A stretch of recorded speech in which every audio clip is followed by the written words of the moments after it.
In 2018, in April, I had a big identity shift. This was a big opening in my identity. I was sitting on a park bench. It was very Eckhart Tolle-esque. And this fundamentally changed my life forever. But the first thought I had after it was, I have to die. I have to die. But little did I know is that I had already died. That was the death of the ego. And I had already died in the same sense that Santa Claus has already died.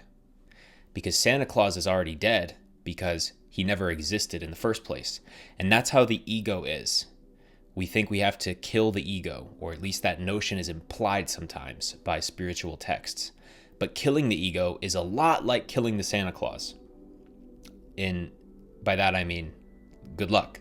You're just not going to be able to because he isn't there. But what you do notice is that even though there's no Santa Claus, there are still Christmas parties and you're singing songs about him and you're waiting for the presents and you're getting all nervous. What gift am I going to get under the tree tomorrow morning? And so when you pull the plug on the idea that Santa is real, you may immediately become less excited about Christmas. And that's the very same thing that happens when we have a spiritual awakening or a deep identity shift. When we see that, it's very much like Christmas loses its sparkle. But what loses its sparkle is instead the ego-based methods of self-motivating. So that includes things like coming from a place of lack. That loses its motivation. A sense of inadequacy fueling behavior to try and reach some final destination. That gets unplugged. So it's very much like Christmas becomes depressing after you realize Santa isn't there and it loses its sparkle. In the same way, a lot of our resistance-generated motivation, whether that's the motivation that compelled you to live up to a certain image that you realize you're not that image anymore, an image that your parents or friends or you set for yourself to do well in school, in a job, in relationships, come across a certain way, be a certain level of fitness, all of that stuff loses its motivation. And because of that, we can seemingly drift into an apathetic place after awakening. This is what Adyashanti famously called the dissolving of the personal will. That personal will that comes from believing in our ego tightly and trying to make it as good as possible and add as much possible to it, that drive disappears when we see that the absence of the ego is there. So what happens is, while the realization is instantaneous, the body and the mind, the emotions and the thoughts can take a while to catch up. And part of that catching up is, at least was for me and how I've read it for other people, commonly an experience of lack of motivation, apathy, depression. In fact, some of the most depressing times in my life, the most depressing times in my life, were all recently after that one shift had happened. Because that was when my system was catching up to what I had noticed, and it took a long time. That was 2018, so it's been 7 years. So it took a long time. So what do you do if you're in this situation? What do you do?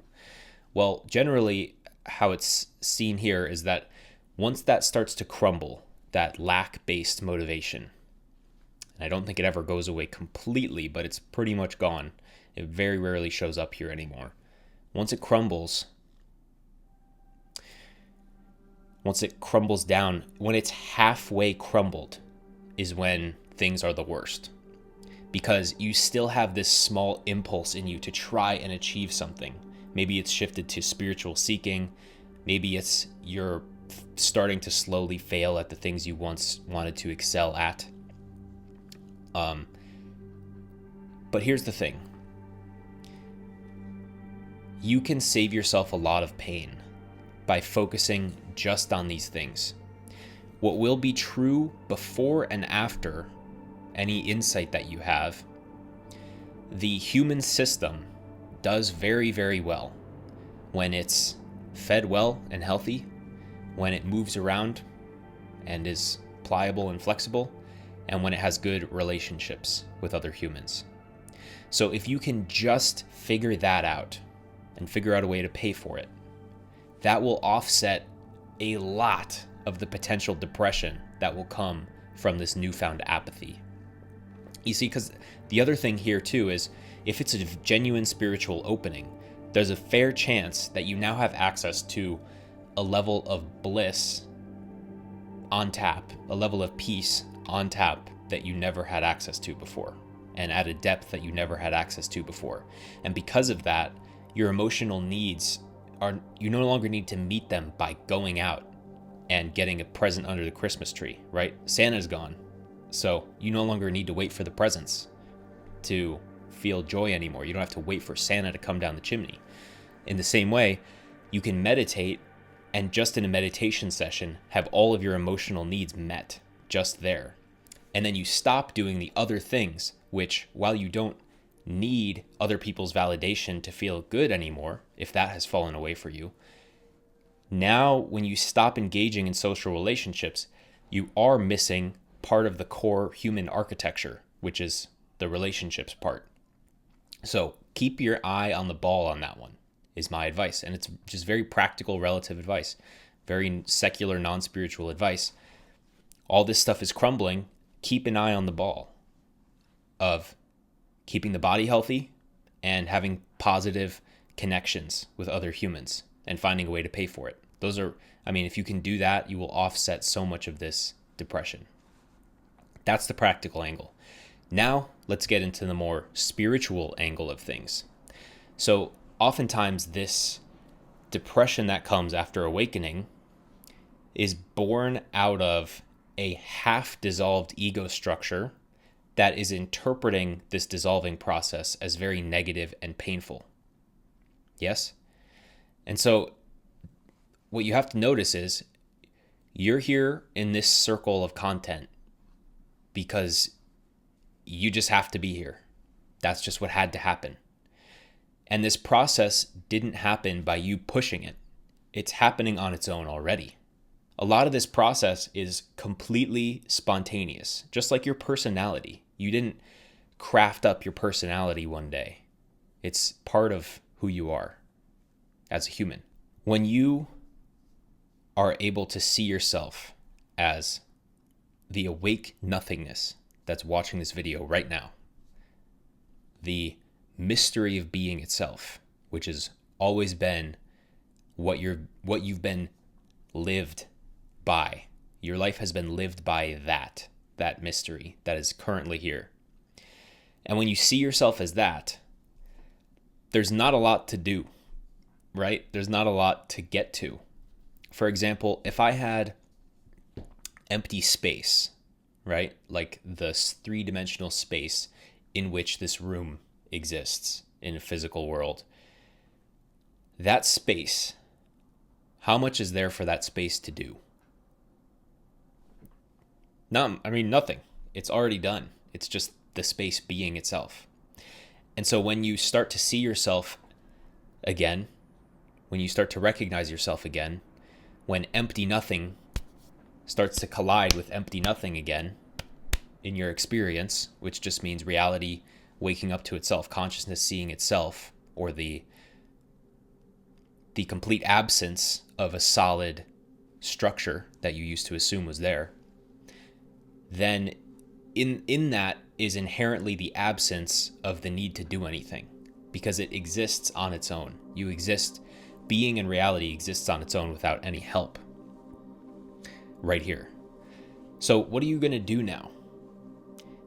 You have to stop twisting the wires, because on the absolute level of reality, much like the space, there isn't anything to do. Everything is perfectly unmanaged. No, I said that wrong. Everything is perfectly managed in the unmanifest, as someone said. I don't remember where that quote's from. So don't worry about trying to manage things there. In the area where your motivation still exists and is decaying, which is this world, what you have to notice is, where are you fighting the dissolving of your ego? How are you pushing it away? When your deeper layers of suffering are revealed, where are you trying to fix them, or understand them, or remove them? That's what you can do. That's what you can notice. And then in addition to that, you can also just keep your eye on the ball of relationships and a healthy body. And then on the spiritual level, yes, it's about recognizing the old patterns of knowing yourself that are now being revealed as untrue. The deepest mechanisms of your seeking and sense of something being wrong here, rather than the sense of things not being wrong, because there's nothing to be wrong in the unmanifest. But that the sense of something wrong that emerges, how are you fighting it? How is your body instinctually saying, no, stop, something is wrong? And this, if you're going through this process, you'll know what I'm talking about, because things that didn't bother you before will deeply trigger you. Little ways in how you see things like social interactions or how you view resources, money, work, food, whatever it is in your world, the ways you view spiritual search, enlightenment, relationships, there will be pain surrounding them, almost like a web of pain. And the instinct is to make up a story about it, bring that emotional pain in, and then try to fix it with spirituality. But what you can do instead is let it keep dissolving while you put proactive energy into your health and relationships. So the process that is causing this depression, if it's the depression I'm talking about, is going to happen. And it is best to learn how to move with it. But at the same time, while your personal will is decayed more and more, and your insight, your clarity seemingly becomes more clear, at the same time as that, keep your eye on the ball of the things you need to have a happy human system. Just makes for a smoother ride. Or don't. You don't have to do any of that. Test it out. Let me know how it goes. Thank you for watching, and I will see you in the next video. Goodbye.